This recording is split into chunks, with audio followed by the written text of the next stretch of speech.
제가 4대째 지금 장주를 하고 있는데 저 뒤에 써 있는 것이 우리 집의 가문이자 우리 도미빵가게의 사시에 해당합니다. 아니 붕어빵 가게에 무슨 놈의 그 회사 모토가 있겠어요. 회사 모토. 근데 그걸 읽어보니까 감동적이에요. 뭐라고 써있냐? 머리부터 꼬리까지 팥 이렇게 써있대요. 아다마까라 오미마데 안고 이렇게.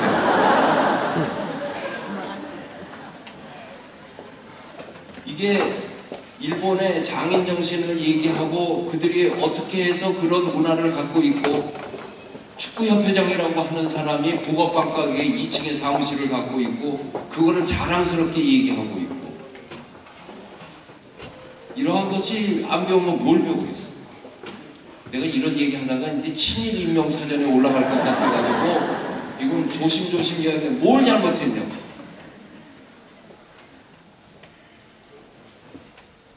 그 조천이로 자주국보라고 하는 그 전통이 그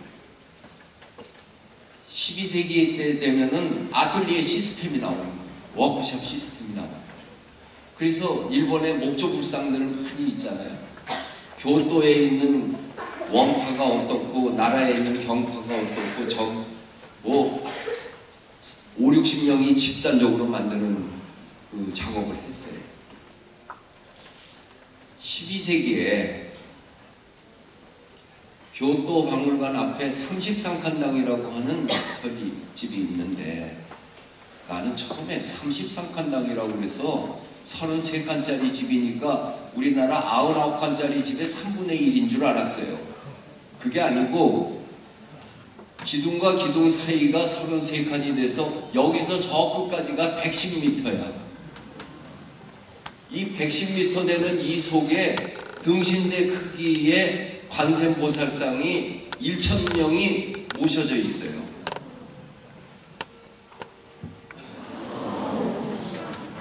이게 징그러운 일본이에요. 저 끝에 세 분이 출장 갔어. 어디 갔냐? 국립동경박물관, 교토박물관, 나라박물관에 가서 홀로 전시장 불상 전시실에 이렇게 하고 있는 거예요. 일본의 우지라고 하는 곳, 우토로 마을이 있는 우지, 거기에 가면은 어떻게 또 우토로 마을 있는 곳에 평등원이라고 하는 일본 10엔짜리 그 동전에 나와 있는 건물이 있어요. 그 집이 13세기에 지구 종말론 같은 것이 퍼지니까 그때 푸지와라 집안에서 극락을 짓고 극락세계를 건축으로 짓는 거예요. 그리고 그 집을 짓고 난 다음에 사람들이 극락이 어떻게 생겼는지 궁금하면 우지의 평등원으로 가봐라. 극락이 의심스러우면 우지의 평등원으로 가봐라 하는 그 집을 지어요. 지금도 있어요. 유네스코 세계유산으로 등재되어 있어요. 거기에 천장에 날아다니는 목조각으로 되어 있는 상들은 전부 52개가 있는데 반은 절에 넣고 반은 미술관에 있는데 그거 가지고 미술관을 만든 거예요. 얼마나 아름다워요. 이게 일본 사람들이 저만한 문화로 끌어가는 과정 속에서 축적되어왔던 정신이 우리가 이 시대를 살아가면서 배워야 할 가장 큰 것이 아니었나 하는 그런 생각입니다. 그래서 명작이라고 하는 것은 아무 때나 나오는 게 아니라 전성기에 몰려 나오는데 최고의 정성, 최고의 기술, 최고의 재력이 있어야지 명작이 나옵니다. 그 명작은 시공을 초월하는 아름다움이 있고 국제적인 그 보편성이 있어요. 미국 사람이 봐도 멋있고 아프리카 사람이 봐도 멋있는 거야. 아까 같은 거. 이 우리나라의 명작을 얘기하려면은 단군시대의 유물은 많지만 명작다운 명작은 AD 300년 넘어서 본격적으로 고대 국가가 들어가면서 했어요. 고구려, 신라, 백제의 가야가 아직 국가는 끝까지 못 갔지만은 이때인데 중국의 집안에 이런 돌무지 무덤이 고구려의 그 장례 방식이었어요. 지배층이. 그런데 350년 무렵에 갑자기 이런 이 벽화고분이라고 하는 것이 등장을 합니다. 안 넘어가지. 지금 이런 벽화고분이 95개가 발견이 됐는데 그 중에 2개가 누구 무덤인지 써있고 나머지는 안 써있어요. 근데 그걸 분류해 보니까 처음 100년 동안은 이와 같이 초상화를 중심으로 했고 그 이후 100년은 생활도 풍속화를 중심으로 했고 그 이후 100년은 사신도를 중심으로 했어요. 그렇게 고구려 사람들의 죽음에 대한 인식이 발전을 해갔어요. 근데 처음에는 이렇게 좀 거칠고 이거 잘 그렸다고 책에 써있는 거 보면 참 화딱지가 나. 너 어떻게 잘 그렸다고 그랬어? 우리나라 건 무조건 잘했다고 써야지 애국자인 걸로 만드는 게 그게 가장 비애국적인 행태였던 것 같아요. 어떻게 맨날 다 찬란한 문화유산이 있어? 고려시대에 맨날 다 거란한테 당하고 금나라 오고 몽고한테 졌다고 해놓고 이 시대에도 문화가 찬란히 발전해서 고려 청자를 만들었고 이런 식으로 앞뒤가 안 맞는 소리를 그렇게 많이 썼어요. 그래서 교과서 파동 얘기하는 게 아니고 아무튼 문화사적인 입장 속에서 논리적으로라도 써야 될 거 아니겠어요. 젊은 애들에게 그거는 교육이 아니라 반말씀을 줍니다. 무조건 그냥 우리 거는 잘났다라고만 써야지만 돼 하는 그 요새들이 얼마나 똑똑한데 못 그렸어요 이렇게. 그랬는데 100년 후에 멋있게 그린 게 우리 책에 나오는 수렵도예요. 이 피장자 초상화는 요만하게 그렸어요. 그 사람이 사냥을 잘해가지고 사냥하는 걸 그려요. 이 호랑이 그린 거. 이게 무서워서 호랑이가 어머 무서워하고 뛰잖아요 지금. 이 뒤를 돌아보면서 사슴을 탁 당기는 게 하이라이트죠. 근데 아까 추사탄신 기념 강연했던 그 임창수 선생 같은 대가가 갖고 있는 특권이 유머 감각이잖아요. 이 그림도 대가가 그렸을 것 같아요. 아니 이 죽음의 공간을 그리는데 이 대가가 이분이 이 돌아가신 분이 아무리 씩씩해도 맨날 이렇게 씩씩할 수 있나? 어저께 과음을 해서 자고 싶은데 아버지가 마지못해 가자고 그럴 때 어떻게 했을까? 이 뒤에 이렇게 쫓아오는 겁니다. 이걸 더 확대해서 보면은 나는 갈 사냥할 의사가 없어.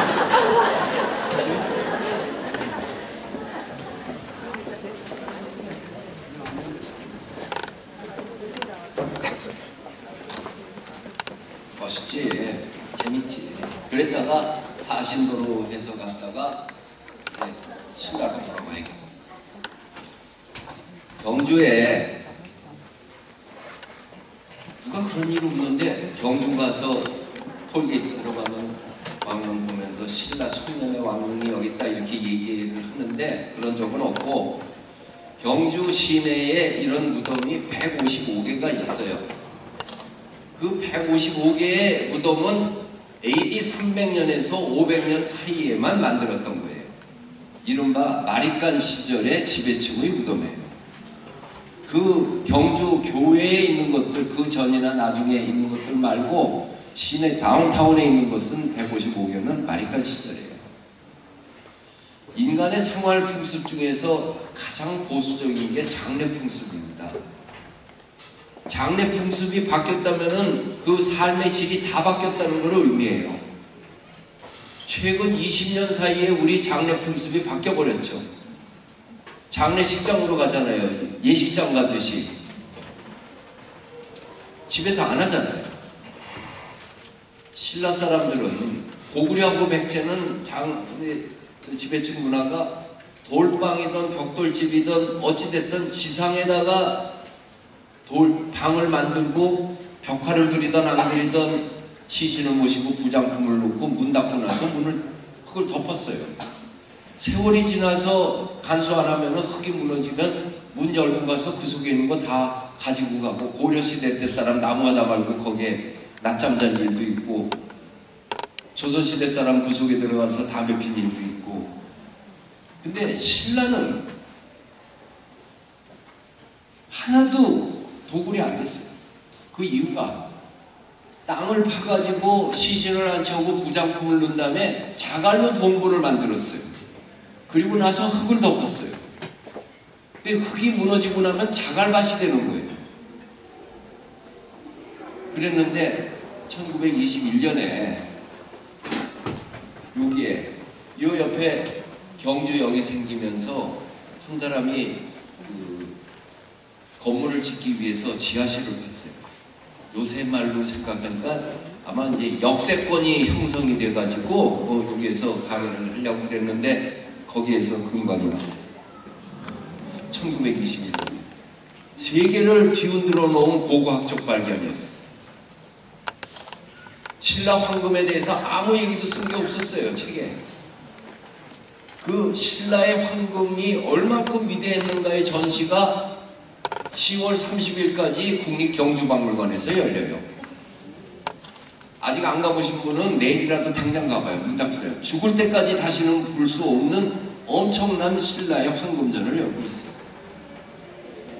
우리 국민들의 의식이 여기 구미에서 경주가 몇 분 걸린다고 신문에 이거를 대서특필해서 사람들 가게 해주는 그런 거 못 봤잖아요. 문화재를 사랑하자, 의식을 높이자, 뭘 하고 말했다 아무 소용이 없는 거예요. 거기까지 팔로우업이 안 되니까. 그래서 이거를 여기서 하고 나서 2년 후에, 그거는 이런 봉분이 있는 거를 판 것도 아니에요. 그냥 바닥에 이렇게 호떡처럼 되어 있는 거. 거기에서 한 집 1923년에 또 했더니 금관이 나왔어요. 또 그게 금룡총이고, 우리 학생들 책에서 기마이물형 통이라는 거 배웠지. 그게 금룡총에서 나온 거예요.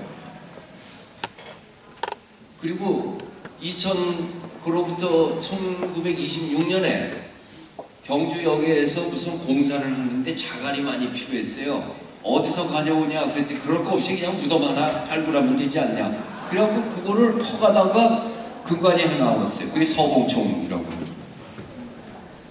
서봉총은 이 금관이 똑같은 금관인데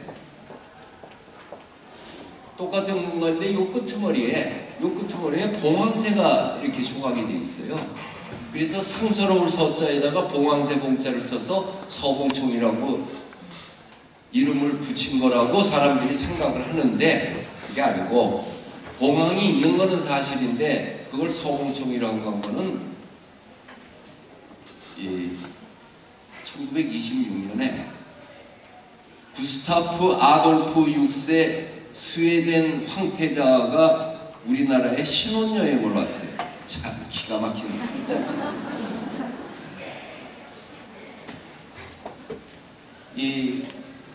난 학생들을 좋아해요. 왜냐하면 쟤네들한테 잘 보여야지. 아무튼 쟤네들한테 잘 보여야 돼. 중국의 주구점이라고 하는 북경 원인을 발견한 사람이 앤더슨이라고 하는 네덜란드 고고학자죠.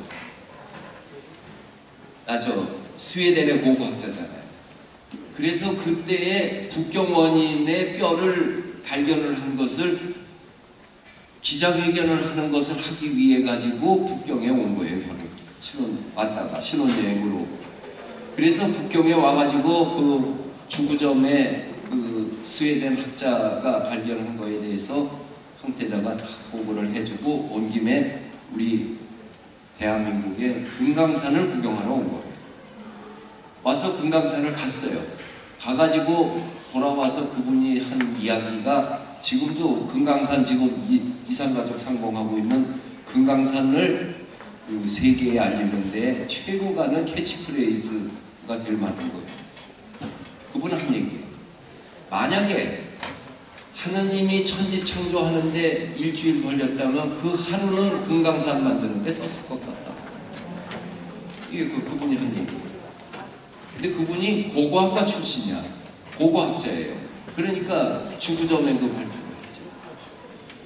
그리고 경주에서 금관이 나왔다고 그러니까 왔더니 금관은 나왔고 그때 이 금 허리띠를 꺼내는 순간인데 그분한테 그 허리띠를 드러낼 수 있는 영광의 기회를 줬어요. 근데 우리가 독일을 덕국이라고 그러고 프랑스를 불란서라고 그러고 스페인을 서바나라고 그러잖아요. 스웨덴을 뭐라고 그러냐면 서전이라고 그래. 그래서 스웨덴 서자에다가 봉황새 봉을 합쳐서 서봉총이 된 거예요. 이걸로 어떻게 알겠냐고, 이거를.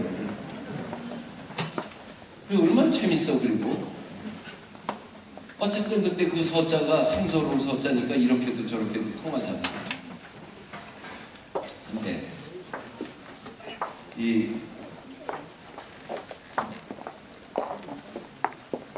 그 이후에는 금관이 발견 안 됐어요.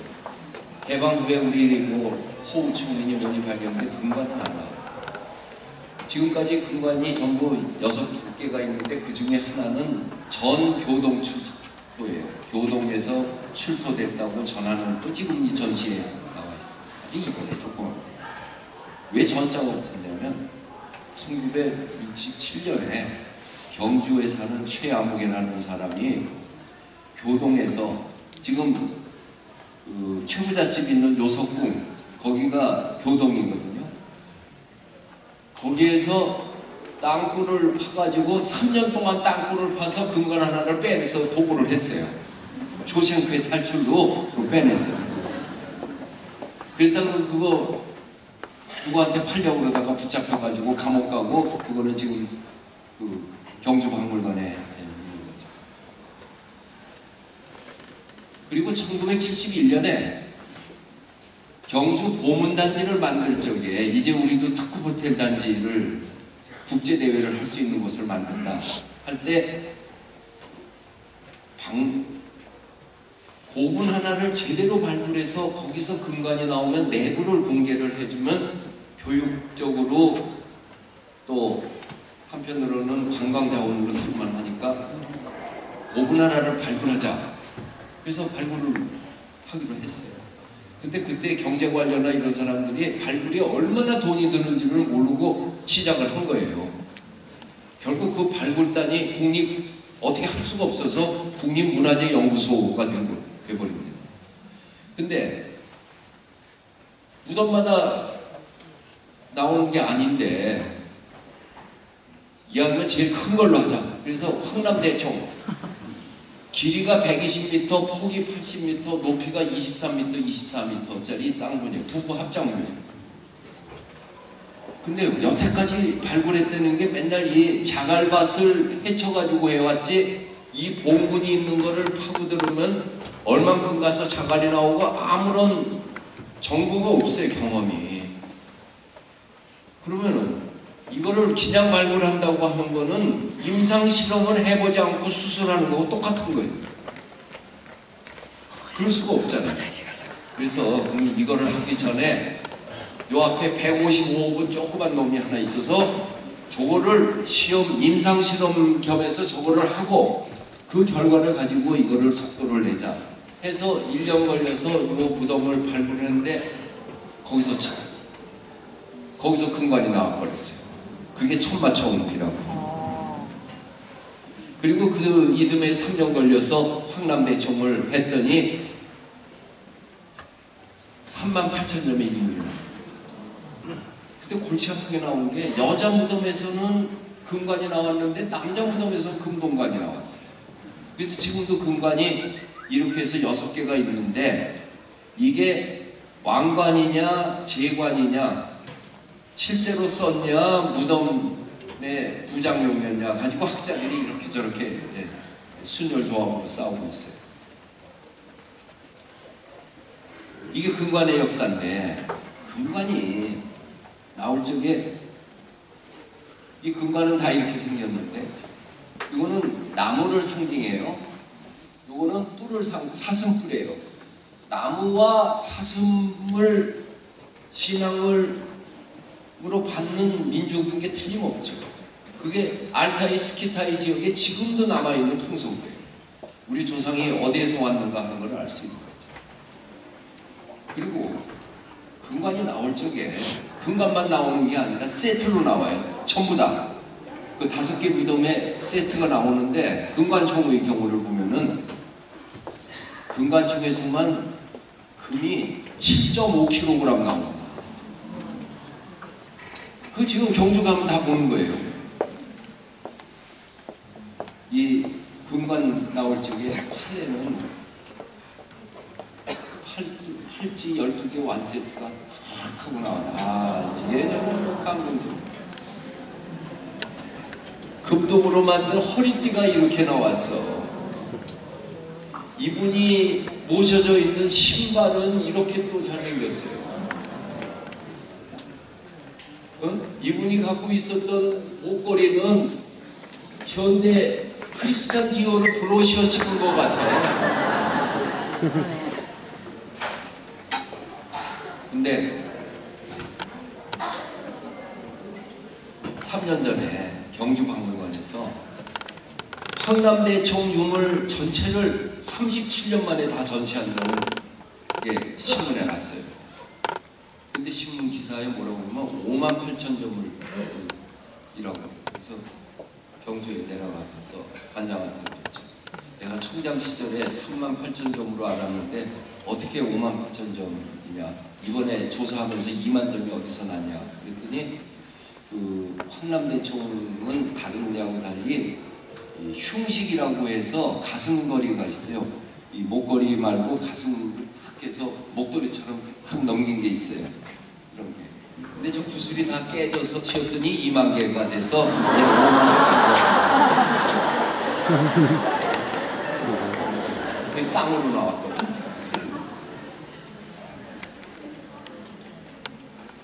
고분이 사라지게 된 것은 불교가 들어오면서 황룡사 터잖아요. 이 황룡사 터가 25,000평이 복원을 하면 이와 같은 모습. 한 변이 27m, 높이가 65m, 상면부까지 80m. 65m짜리 높이면은 아파트, 고층 아파트 27층. 이 진흥왕 때부터 시작해가지고 손녀딸이 이거를 완성을 했어요. 98년 걸렸어요. 기술이 없어서가 아니라 98년 후에 완성을 해도 공사를 시작하는 게 그때 사람들의 마음이에요. 이 선덕여왕이 삼국전쟁을 하는데 고치가 아파하는데 자장육사가 와서 코치하는데 이게 할아버지가 17병 걸려서 땅파고 진평왕이 여기에다가 장육도장을 모셔놨으니까 세팅이 됐는데 여기에다가 구층탑을 만들어서 1층부터 9층까지 신라의 무릎을 꿇어야 될 민족들을 상징하면 그 나라 사람이 경주에 와서 이거 보고 감히 신라를 넘볼 수 없구나 라고 생각을 하게 될 겁니다. 그러니까 선덕여왕이 아이디어는 좋은데 우리 기술로 할 수가 있을까요? 그랬더니 백제에서 기술자들이 오게 된다. 그래서 아비지를 초청해가지고 이거를 짓게 돼요. 그래서 다 짓고 난 다음에 상국유사에 나오는데 1층부터 9층까지 무릎 꿇을 외적을 상징하는데 1층, 2층, 3층은 금방 맞아요. 1층은 말할 것도 없이 일본, 2층은 중화, 3층은 탐라, 제주도,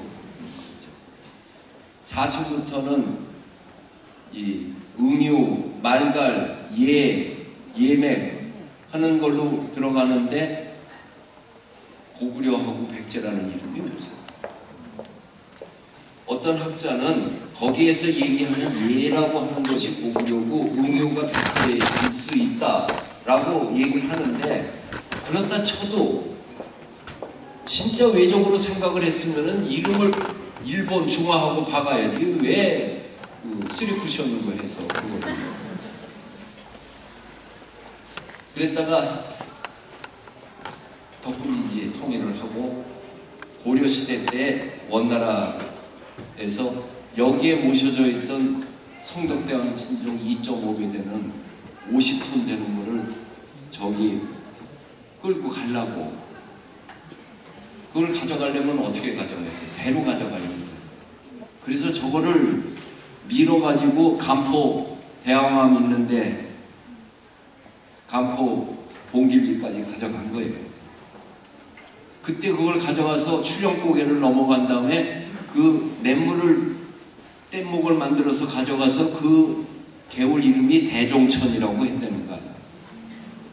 그래서 가져갔어요.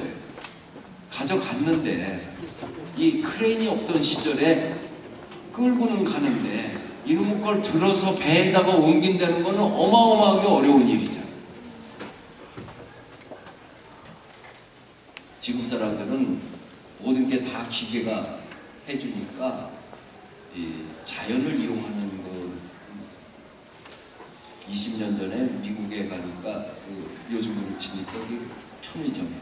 편의점에 가서 그 2달러짜리 5개를 샀는데 이 캐시어가 자판 계산기를 두들기고 10달러라는 거야. 이 미친놈이 있어.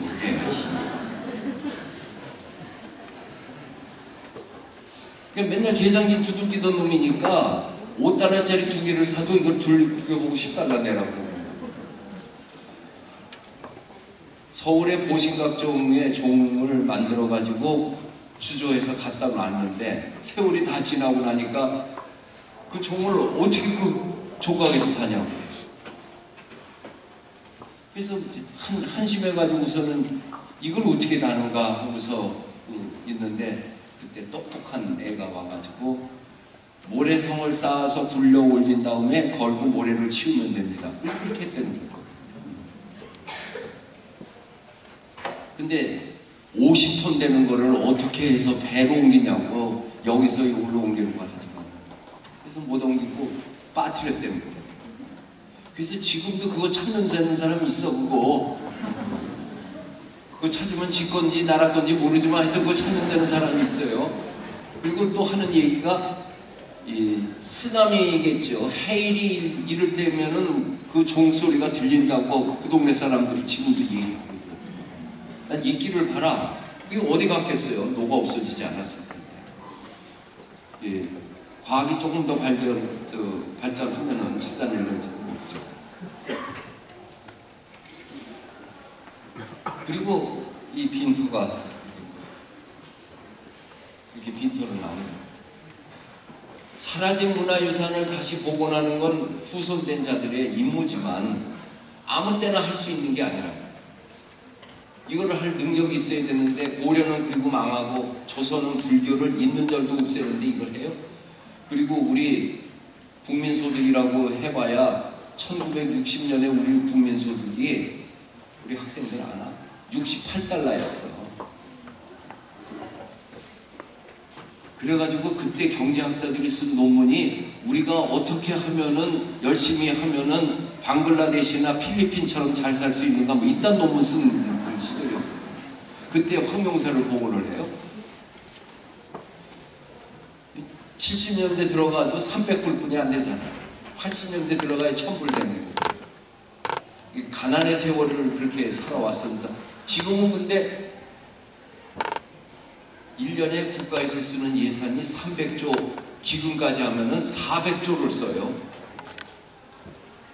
돈이 없어서 못하는 일은 아무것도 없을 정도예요. 4대강 하는데 강 하나에 5조씩 들어가서 했잖아요. 이 집을 복원해달라고 경주하고 저 조계동에서 얘기하는데 돈은 있어요. 문제는 저거를 영원토록 후손에게 가는 정성스러운 존경하는 마음으로 복원을 한다는 정신은 없는 거예요. 저거를 복원한다고 그러면은 분명해. 문화재청의 그 연구소 사람들한테 이거 복원하는데 얼마 드는가 계산하고 그랬더니 그 당시 3,500억 500억씩 7년간 챙기는 계획이면 세우는 건데 400조에서 500억이라는 게 그 숫자 아무것도 아닌 거죠. 문제는 만약에 그게 3,500억 들어가는 공사면은 저 공사를 맡기 위해서 삼성, 현대, 대림, SK가 코피 터지게 싸울 겁니다. 돈 보고 들어오는 거죠.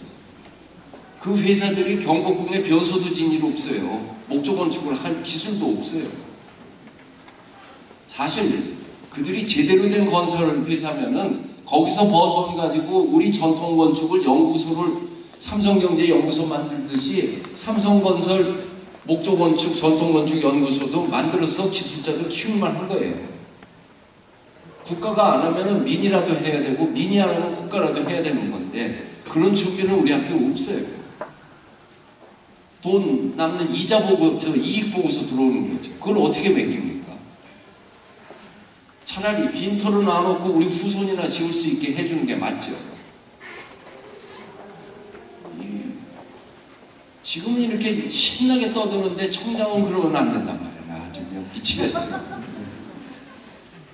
그래서 내가 생각을 해낸 것이 지금 지으면 안 된다는 이유를 고층 아파트 27층짜리 고층 아파트 지으면서 지하실 안 파고서 세울 수 있냐? 그랬더니 또 세울 수 있대. 그러니까 이게 뭐 기술자들이 있다니까 내가 어떻게 할 수가 없잖아. 목조 건축으로 서로 힘을 어떻게 해서 하면은 하중을 어떻게 견디고 하는 걸 할 수 있다. 그래서 문화재청 연구소 보고 야, 이 집 짓는데 소나무가 얼마큼 드는지 낱낱이 다 계산을 해와라. 석가래가 몇만 개고 기둥이 몇천 개고 대들보가 몇백 개가 드는지 그거를 계산해 보니까 우리가 금강송이라고 불려주는 춘향목이 4톤 트럭으로 2,600대분이 필요해요. 이 소나무가 없어. 150년 이상 된 거. 그래서 울진 소광리에 산림청이 갖고 있는 금강송 100만 평 솔밭이 있어요. 난 얘가 누군지 모르고 네이버에다가 소광리 치니까 이 사진이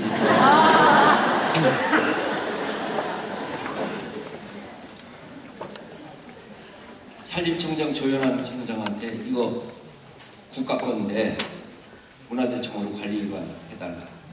그렇게 좋은 데 쓰는 거면은 주겠는데 아니 그거 관리할 줄 아냐. 사람 인력이 얼마나 들어가고 재선충 들어오면 어떻게 하려고. 그것도 큰 문제더라고요. 지금 말고 150년 후에 문화재청에서 이 나무를 베어서 문화재 복원에 쓴다는 양해각서 MOU를 체결해서 타임캡슐로 묻자 묻었어요. 산림청 문화재청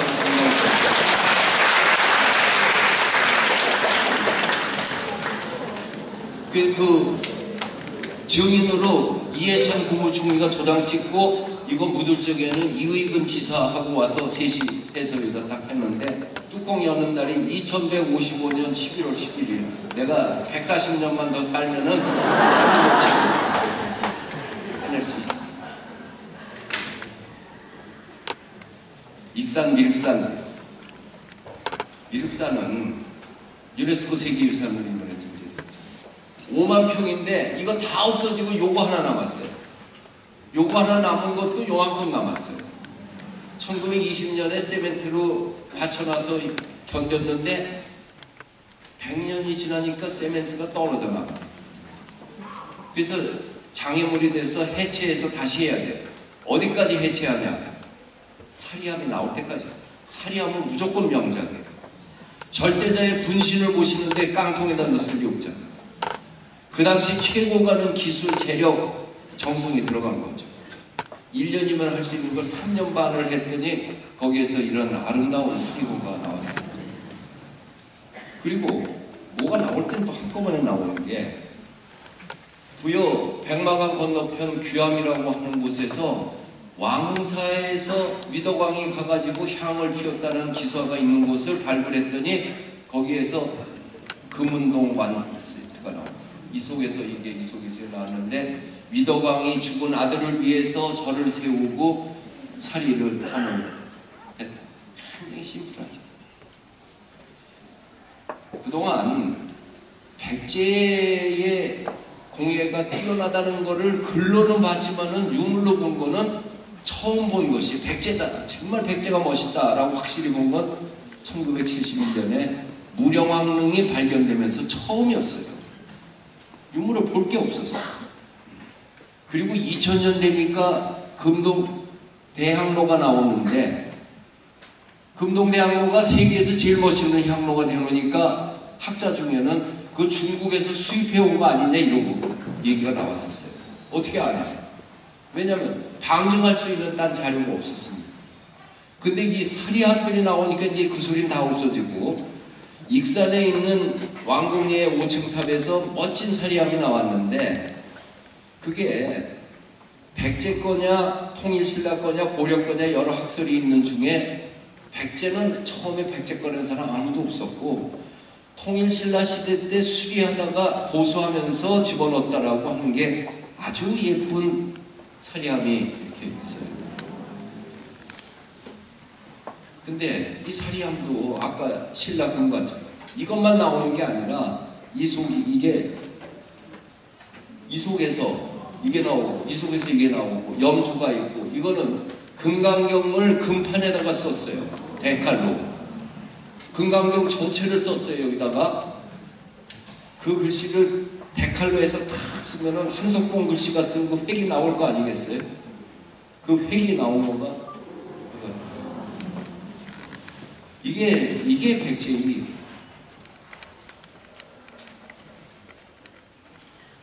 백제는 장인이 존중되는 나라. 무령왕 미의 팔찌에 다리가 만들었다라고 공예가 사인이 들어가 있어요.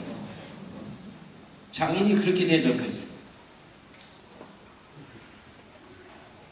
경을 잘 읽으면은 모시 박사라고 그렇고 종을 잘 만들면 주종 박사고 기와를 잘 만들면 와 박사잖아.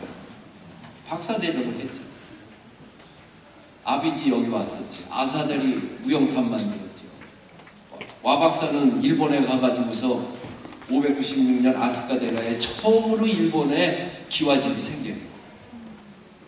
그러니까 거기 와당하고 백제 와당하고 구별을 할 수가 없어요. 여기 사람이.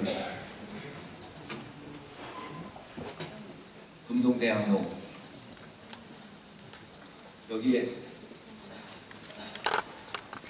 JTBC 내 친구 내 집 어디에 내가 이걸 갖고 나와서 시험 문제도 냈잖아. 봉황이 구슬을 어떻게 갖고 있냐. 턱에다 끼고 있었다. 입에다 문 게 아니라 부리로 목에다 있어서 요게 빠질까봐 꽉 쥐고 있는 긴장감이 더 이 향로를 긴장시키는 거예요. 저 입에다 꽉 물고 있다고 해봐요. 싱겁지. 더 중요한 거예요.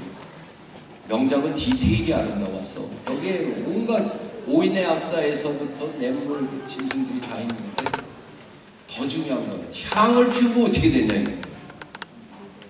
이 여기에 구멍이 10개가 있어. 여기에 2개가 있어. 그 여기에서 향이 모락모락 나오게 돼 있어. 구멍이 있어. 저건 시험을 못 해봤어요. 이미테이션으로는 해봤지만은 근데 향로도 명작이 많아. 왜냐하면 절을 짓고 부처님 모신 다음에 제일 먼저 대중이 만나는 건 향로잖아. 그러니까 고려시대 때 청자 중에 국보로 지정된 사자형 향로, 기린형 향로, 오리형 향로, 칠보형 여러 향로가 있어요. 그 중에 기린형 향로를 시험을 다 해봤더니 상상 이상의 모습이고 향을 피우기 전에 죽은 기린이 향 피우니까 이게 고려시대 때 장인들이 최고로 대접받았던 시절의 그 문화예요. 백제의 미를 가장 멋있게 얘기한 건 삼국사기를 쓴 김구식이 백제 본기 원조왕 15년 BC 4년에 신작공실했다. 새로 궁궐을 지었다. 근데 그 궁궐은 검이 불룩하고 화이 부치했다. 검소하지만 누추해 보이지 않았고 화려하지만 사치스럽지 않았다. 이게 김부식이 얘기한 백제인이지만 동시에 한국의 미라고 얘기를 할 수가 있습니다.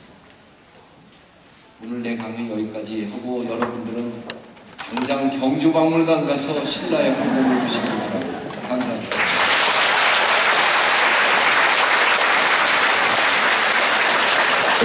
네, 감사합니다. 열강해 주신 유홍준 교수님께 다시 한번 큰 박수 부탁드리겠습니다. 72회 야외문화 행사를 모두 마치겠습니다. 참석하신 여러분 감사합니다. 잠시 안내 말씀드리겠습니다. 1층 현관 로비에서 여성용 시계를 조사 안내실을 보관하고 있으니까 전시하실 때는 1층 안내실에서 찾아가시기 바랍니다.